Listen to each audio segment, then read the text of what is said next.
Serra, si alguien se mete en nuestra página, se mete en internet y se plantea que quiere hacer sexología como una salida de futuro, ¿por qué elegir un máster en sexología sustantiva? Empezar fuerte, ¿eh? Primero porque he elegido un máster en sexología y luego porque en sexología sustantiva. A ver, la sexología está cada vez emergiendo como una disciplina interesante, ¿no? Y yo creo que a efectos de, más allá de las salidas profesionales, que no sé muy bien si están muy claras, pero una vez de plantearse la sexología, casi todo el mundo se plantea la sexología como la disciplina o el estudio que estudia básicamente lo que hacemos en la alcoba y dentro de la intimidad, ¿no? Que es una forma muy restringida de entender todo esto. Entonces, ¿por qué de sexología sustantiva? Porque la sexología sustantiva es, de entre todas las sexologías, la que plantea el estudio de los sexos, ¿no? Y entendido los sexos como los hombres, las mujeres y sus interacciones. Entonces, bueno, pues ¿qué es lo peculiar de la sexología sustantiva? Que no estudia tanto qué hacemos en la cama, sino qué es ser hombre, qué es ser mujer, cómo son nuestras interacciones, también las de la cama, pero también las de la no cama, ¿no? Entonces, en realidad, ¿qué es la sexología sustantiva? Pues la disciplina que estudia los sexos más que el sexo. Sé que además en este máster una de las cosas en las que nos emperramos mucho es en conseguir formar sexólogos y conseguir tener una ciencia de la sexología. ¿Qué le dirías a aquel psicólogo, médico, trabajador social, profesor que se esté planteando hacer sexología? ¿Qué es lo que queremos de ellos? ¿Qué es lo que nosotros vamos a formar? Mira, una cosa que es muy importante, nosotros estamos formando científicos, no estamos formando clínicos. Entonces, quien tenga vocación de curar, igual este no es su sitio. Igual este es el sitio para quienes tengan vocación de saber, ¿no? Y saber en el sentido más clásico de qué es una disciplina. Una disciplina es un ámbito del conocimiento, ¿no? Entonces, nuestro máster ofrece un ámbito de conocimiento y ese ámbito de conocimiento es los sexos. Entonces, hay personas que están queriendo buscar curar, ¿no? Y curar trastornos sexuales. Y los trastornos sexuales, pues yo qué sé, luego cada uno le llama trastorno sexual. Pero justo en este máster de lo que hablamos es que mucho más que trastornos que curar, los sexos tienen muchos valores que ofrecer, conocimientos que aprender. Dificultades que superar, ¿no? Y luego hay también dificultades, pero fíjate, las dificultades no están tanto en el orden de las enfermedades o de los trastornos, cuanto, bueno, pues los hechos de la existencia. La existencia pues tiene sus problemas, las parejas tienen sus problemas, pero fíjate, a lo largo del tiempo el sexo se ha ido medicalizando. Primero se religiosizó, vamos a decir, ¿no? Y luego se ha ido medicalizando y desde luego esta disciplina no quiere ni ser religiosa ni ser médica, quiere ser sexológica, ¿no? Este año está dividido, este máster está dividido, es la segunda promoción, está dividido ya en 2 años, cuenta con 120 créditos, nos está avalando la Universidad Europea Miguel de Cervantes, que nos está entregando continuamente su apoyo. ¿Cómo van a ver ellos la diferencia entre un año y otro? Porque es difícil quien haya hecho sexología conseguir tener todos los conceptos en un solo año, es complicado que no sigan creciendo cuando hayan terminado de hacer el máster, pero ¿por qué dividido en 2 años y qué diferencia va a haber entre un año y otro? Joder, eso también plantea otro asunto. Bueno, un problema gordo que tenemos los sexólogos cuando queremos formar a personas es que nosotros hacemos formación posgrado, con lo cual a todo el mundo que le empezamos a formar ya está formado en algo. O sea, todo el mundo que nos viene o es médico, es psicólogo, es pedagogo, es biólogo, y entonces todo el mundo ya es algo. Pero no es sexólogo, es más, como no ha recibido ni siquiera una elemental de educación sexual, pues las personas que nos vienen, pues en realidad son ignorantes sobre nuestra materia, ¿no? Pero ya no son niños. Entonces, eso produce un fenómeno un poco curioso, porque tenemos que empezar a formarles científicamente y con rigor, con seriedad, con nivel, incluso con nivel académico de altura, porque esto es un posgrado, a personas que no tienen ni siquiera el más mínimo y elemental nivel. Pero no porque no tienen el más mínimo elemental nivel porque son tontos, sino porque no han recibido ninguna formación previa, ¿no? Incluso a veces la formación que han recibido está totalmente mal construida. Muy bien hecho. Justo muchas veces casi lo que planteamos, mucho más que enseñarles, es desenseñarles, o mucho más que procesos de aprendizaje, son procesos de desaprendizaje, ¿no? Porque luego estas personas, en ese tiempo, pues tienen una formación, no una formación académica ni una formación científica, pero tienen una formación por la que la cultura de alguna forma promueve. Claro, pero en la cultura que vivimos, ¿qué se promueve? Pues o sea, ¿quién promueve el sexo? Pues el mercado, y la pornografía, y la publicidad, y los medios de comunicación, pero no la disciplina, o no la ciencia, o no, tampoco la cultura y tampoco la escuela. O sea, quiere decir que todas las instituciones dedicadas a promover cultura, a promover conocimiento, a promover saber, pues no le dedican tiempo al sexo. Entonces las personas llegan pues con lo que llegan, con su experiencia, pues ya no son niños, y con lo que les ha llegado por ahí, ¿no? Y casi siempre, por tanto, son procesos que tienen mucho que ver con cosas que no son ciencia, que no son... Lo que les vamos a otorgar es realmente que vayan teniendo sus primeros ladrillos para hacer ciencia. Sí, de hecho, en realidad, en gran medida, pues empezamos haciéndolo con un canuto, ¿no? Ellos van a distinguir una diferencia en nosotros y es verdad que les estamos cuidando mucho todo en la calidad, el tipo de profesorado que tenemos, el tipo de nivel que les exigimos y además ellos tienen que saber que esto no es un mero trámite, que no les vamos a dar ningún certificado a la hora de que terminen esos 2 años si no se lo han ganado, pero tienen que saber que tampoco van a salir con un brazo, o sea, algún libro detrás del brazo, ¿no? O sea, les vamos a dar una acreditación, unas prácticas, queremos que ellos consigan salir a la calle sabiendo cosas. Fíjate, este es un asunto, yo creo que las personas que elijan nuestro máster deben de tener esto claro, ¿no? Porque si no les van a... hay un componente científico y hay un componente profesional, porque es un máster, ¿no? Pero también hay un componente humano, y hay un componente humano en la doble dimensión. Una, que uno nunca es un buen profesional si no es buena persona, si no es buena gente, y entonces hay un asunto que tiene que ver en nuestra formación con la construcción de buena gente. Pero especialmente las personas que vamos a trabajar con el material más íntimo, con el material más total, tenemos que tener especialmente una cercanía, una calidez. Y esto es un elemento constituyente de la propia formación. La propia formación se plantea como una apuesta de calidez, de cercanía, para construir gente cálida, o profesionales cálidos y profesionales cercanos, ¿no? Y eso es un asunto central, no es un asunto banal, es un asunto central. De hecho, quien no esté en esa clave no debería de elegirnos, ¿no? Como otro asunto, no se trata tanto de enjuiciar y mucho menos de condenar las diversidades de nadie, sino de entender, ¿no? O sea, la apuesta clara no es cómo reparamos, sino cómo comprendemos. No es cómo enjuiciamos o incluso castigamos, sino cómo sabemos más de todo esto. Incluso la apuesta muy clara es que construcción de saber, de habilidades, de estrategias, podemos ofrecer a la cultura, que le ayude a la cultura a resolver el gran problema que nosotros tenemos alguna respuesta, que es cómo hacer que hombres y mujeres se entiendan, se arreglen, se organicen, no solo en el orden de lo público, sino también en el orden de lo íntimo, ¿no?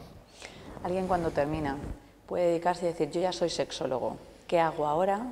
Y se puede dedicar a la investigación y a la forma de escribir para que otros puedan seguir formándose, puede dedicarse más hacia la clínica a la hora de poder hacer terapia de pareja o terapia de los sexos, el plantearse incluso poder hacer un asesoramiento, educación directamente en los aulas o en muchas zonas en las que educación se puede hacer. Tras tantos años ejerciendo la sexología, ¿de qué no te arrepientes y por qué les dirías que sean como tú? Uy, como yo no me atrevo a decirle a nadie que sea. Sí. Mira, es curioso porque las salidas de sexología son extrañas. Cuando digo son extrañas, muchas de ellas son de autoempleo, ¿no? De hecho, la mayor parte de los sexólogos somos autoempleados, es decir, somos personas que hemos construido nuestro propio empleo. De hecho, hay personas empleadas, incluso hay personas públicamente empleadas. Pero es curioso, la mayor parte de los sexólogos somos, yo suelo decir que somos como los rockeros. Entonces, bueno, pues empezamos haciendo conciertos gratis y para que nos conozcan en nuestro pueblo y en el pueblo de al lado, y vamos creciendo, ¿no? En gran medida, no todos los sexólogos nos dedicamos a la clínica, pero muchos hacemos clínica. Igual nuestra clínica no es una clínica muy ordinaria en el sentido de que curar no curamos. O sea, yo, por ejemplo, que me dedico sobre todo a las parejas. Yo no curo a las parejas porque las parejas que me vienen a mí no están enfermas.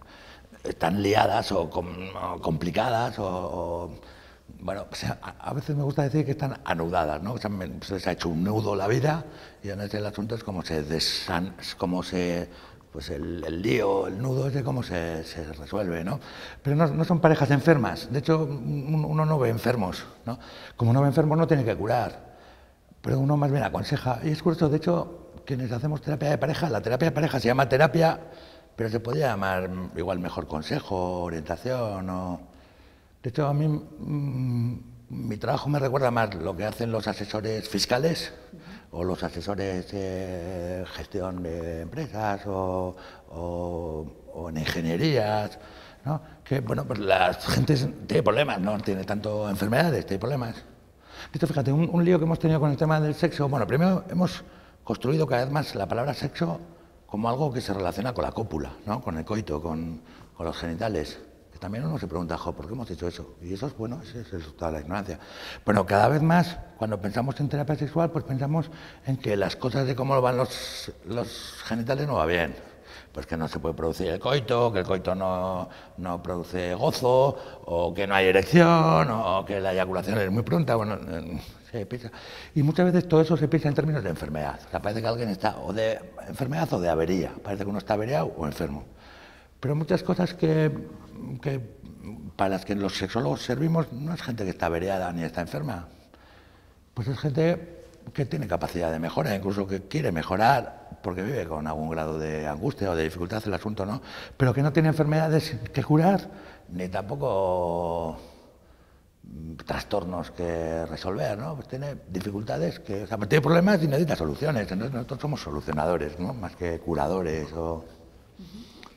Para terminar estas así preguntas en las que alguien se puede hacer, ¿no? Quizás si alguien tiene dudas, evidentemente va a encontrar un temario muy elaborado, un temario dividido en 2 años, como estábamos diciendo, con 120 créditos, en el que no se necesita tener una sola profesión como para poder llegar a ellos, que incluso siendo estudiantes de últimos años se pueden conseguir acercar a nosotros. Evidentemente no pueden tener el título hasta que ellos hayan podido ejercer, pero no somos discriminativos con nadie porque nosotros queremos conseguir formar sexólogos, no especialistas en... Esto es una cosa muy interesante porque hay personas que creen que el sexólogo debe ser un especialista en psicología o un especialista en medicina, y eso no es verdad. O sea, un especialista en medicina sería un médico sexual, o un especialista en psicología sería un psicólogo sexual, pero un sexólogo es alguien que tiene conocimiento sobre los sexos y sus interacciones. Entonces, sería estupendo que los sexólogos se formasen en una facultad y empezasen a hacer primero como cualquier otra disciplina, pero no se ha organizado de ese modo. Es que estaría bien que pasara, pero no pasa. De hecho, casi no pasa en ninguna parte del mundo, ¿no? O sea, solo hay un país, que es Canadá, que más o menos ha organizado las cosas de ese modo. O sea, los demás países pues lo han organizado de otro modo. En nuestro caso, pues la sexología está organizada como posgrado. Como está organizada como posgrado, todo el mundo ya es algo. Y ese que es algo es que puede ser cualquier cosa, porque para ser sexólogo, ¿qué hace falta ser? Pues tener un título universitario, ¿no? Y nosotros acogemos a cualquier persona con cualquier título universitario que quiera hacer una formación, y que sea una formación científica, por un lado, pero también una formación con una experiencia humana. De hecho, una cosa que nosotros podemos ofrecer con garantías es que cualquiera que venga a nuestra formación dice que hay un antes y un después de nuestra formación, porque es una cosa que impacta en su propia condición de ser persona, y cuidado, de ser persona sexuada, de ser hombre y de ser mujer, y impacta pues en su pareja, en su forma de entender el amor, en su forma de entender las relaciones con el otro sexo, en la forma de estar en su propio cuerpo. Bueno, ¿y por qué? Porque nuestros conocimientos pues impactan en nuestra experiencia, en nuestra vida. Con lo que podemos invitarles desde aquí para que ellos se atrevan a una segunda, a una tercera promoción, porque estaremos. La primera promoción va potente. De hecho, si la universidad nos lo permite, yo creo que hasta que nos hagamos muy viejos, ¿no? Y espero que cuando seamos muy viejos haya gente que nos coja el testigo. Les esperamos entonces a todos Sí. desde el Instituto. Pero fíjate, hay un detalle que quiero que hablemos, que es de la propia universidad, de la Universidad Europea Miguel Cervantes, ¿no? Estamos aquí en Valladolid, una universidad joven, dinámica, simpática, o sea, donde a veces las universidades se hacen aburridas, se hacen serias, se hacen adustas. Y esta universidad es como amable, es simpática, es joven, está con ganas de ruido, con ganas de líos, ¿no? Y en este encuentro nos hemos hecho un bonito apaño, es decir, la universidad nos ha acogido, nosotros que vemos, porque nosotros somos una disciplina pues curiosa, ¿no? De hecho, todo el mundo, cuando uno dice que es sexólogo, que es docente en sexología, pues sonríe. Y sonríe porque, bueno, pues creamos en los demás pues una mezcla de simpatía, curiosidad, morbo, también compasión, ¿no? Como dicen estos pobres, ¿a dónde irán?